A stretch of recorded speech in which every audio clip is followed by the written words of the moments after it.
और एक और बड़ी खबर, वार्ता के लिए यूएस डेलीगेशन इस्लामाबाद जाएगा, यह खबर आ रही है। जेडी वेंस के शामिल होने पर अभी सस्पेंस है। ट्रंप ने पोस्ट में लिखा, वेंस इस बार नहीं जाएंगे, शामिल नहीं होंगे। व्हाइट हाउस का दावा, वेंस भी जाएंगे। स्टीव विटकॉफ और जैरेड कुशनर भी शामिल होंगे। तो देखिए, यहीं पर एक बड़ा विरोधाभास है। कौन जाएगा कौन नहीं जाएगा, इसको लेकर डोनाल्ड ट्रंप और व्हाइट हाउस के बीच में कोई क्लैरिटी, कोई स्पष्टता ही नहीं है। डोनाल्ड ट्रंप बोल रहे हैं कि उपराष्ट्रपति जेडी वेंस नहीं जाएंगे, तो दूसरी तरफ व्हाइट हाउस की तरफ से कहा गया है कि वेंस जाएंगे। और डेलीगेशन के पहुंचने की अटकलें इसलिए भी लगाई जा रही हैं क्योंकि पाकिस्तान में अमेरिकी सैन्य परिवहन विमान उतरा। C-17 विमान इस्लामाबाद के पास नूर खान एयरबेस पर उतरा है। दूसरे दौर की शांति वार्ता की तैयारी में पाकिस्तान जुटा हुआ है। सुरक्षा को लेकर भी तैयारी की जा रही है। लॉकडाउन जैसी स्थिति भी देखने को मिल रही है पाकिस्तान की राजधानी में।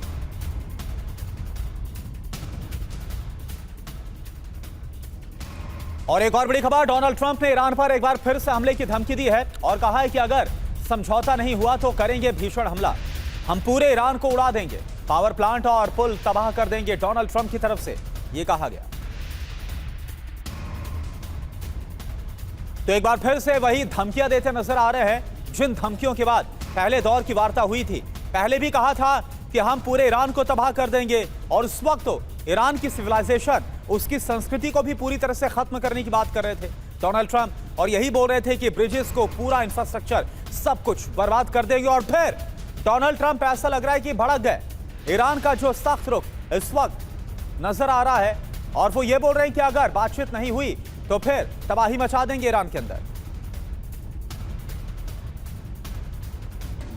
अमेरिकी रवैये से नाराज ईरान ने बातचीत ठुकराई।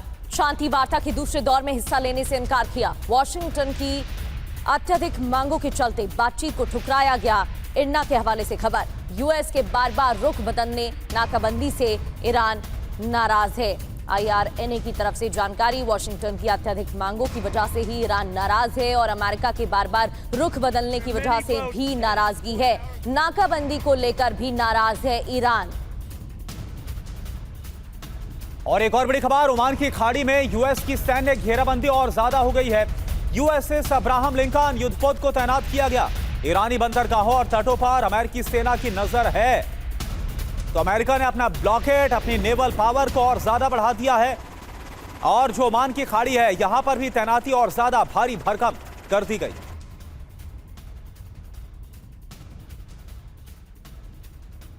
ट्रंप के कामकाज से अमेरिका के लोग नाराज हैं। नाराजगी बढ़ रही है। इस समय ट्रंप की अप्रूवल रेटिंग 37% है। अमेरिका में महंगाई और ईरान जंग से लोगों में नाराजगी है। 61% अमेरिकी का कहना है ईरान में अब और कोई सैन्य कार्रवाई नहीं होनी चाहिए।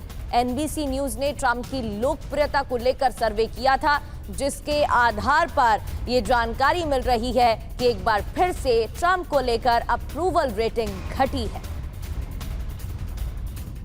और एक और बड़ी खबर, बेंजामिन नेतन्याहू ने कहा, लड़ाई अभी खत्म नहीं हुई है, हम ईरान के साथ युद्ध में हैं। ईरान युद्ध में बड़ी सफलताएं हमें हासिल हुई हैं।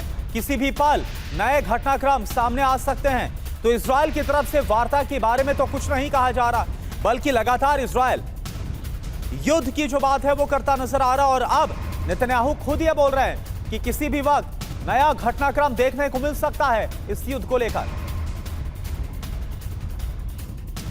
और इजराइल पहुंचे हैं अर्जेंटीना के राष्ट्रपति जेवियर माइली। इजरायली प्रधानमंत्री नेतन्याहू से उनकी मुलाकात। नेतन्याहू ने माइली को इजराइल का दोस्त बताया।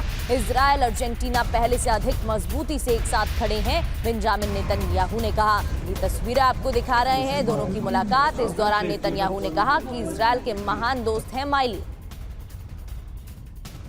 इजराइल अर्जेंटीना एक साथ खड़े।